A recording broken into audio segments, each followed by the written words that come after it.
Well, I was really interested in the post-Reagan period and what happened to the Republican Party, and they became a stronger congressional party at the same time that the Democrats were becoming a stronger presidential party after being a very dominant congressional party from the 1950s until the early 1990s.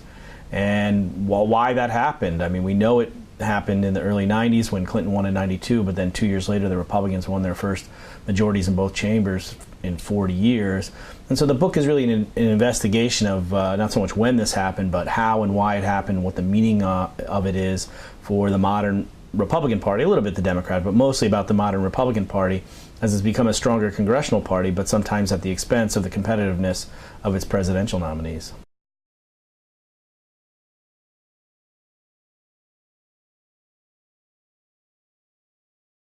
I mean, I basically make this argument that as they become a more Congress-strong party, they become more conservative, and that's created a self-feeding loop where the parties become more conservative, it's become more anchored in Congress, and become more anchored in Congress as it's become more conservative. And how do they sort of break out of that to build a national majority in a presidential election, which they very well may win the 2016 election anyway. But a big part of it is how, thanks to gerrymandering, strategic gerrymandering, and the clustering of Democratic voters, the Republicans are increasingly answering mostly to their primary voters in primary elections for House races and small state Senate races. And that electorate, you know, resonates very easily the conservative messages and themes that incumbent members of Congress are bringing home to those elections. But those same messages might not be working for a national audience, and the complications that that creates.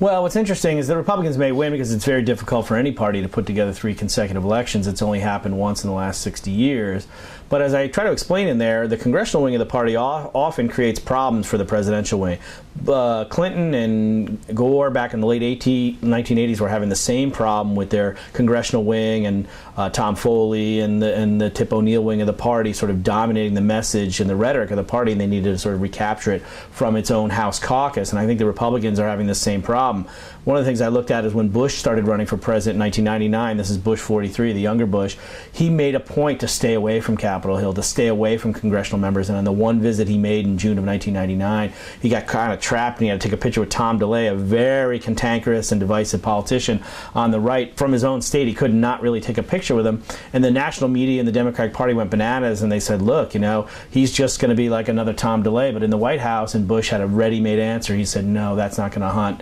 We're running for the executive. And I think what you see is presidential candidates having to distance themselves often in both parties, but the Republicans particularly right now because Congress is unpopular, having to distance themselves from their congressional wing because it creates a whole raft of political liabilities for presidential candidates.